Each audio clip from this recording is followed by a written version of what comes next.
মাহ আহিছে বহু এনেকুৱা মতা থাকে গিৰিয়েক থাকে ৰোজা ৰাখিছেতো বিশ্বত তেওঁৱে অকলে ৰোজা ৰাখিছে গোটেই দিনটো খঙত জ্বলি পুকি থাকে ৰোজাদাৰ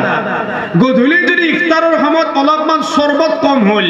এবিধ নাস্তা কম হ'ল তেন্তে ৰঙা চকু দেখাই ঘনীয়েকক অথচ আপোনাৰ বিবিয়ে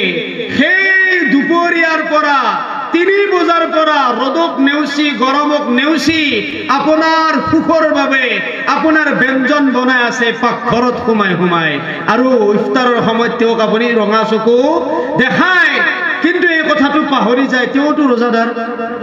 ঘৈণীকে ৰোজাদাৰ নহয় তেওঁ ৰোজাদাৰ এইটো অত্যাচাৰ হয় এইটো জুলুম হয় আপোনাৰ যদি ইমানে সুস্বাদু খাবলৈ মন তেন্তে আপুনি অলপমান তেওঁক পিছবেলা সময়ত সহায় কৰি দিয়ক পাকঘৰত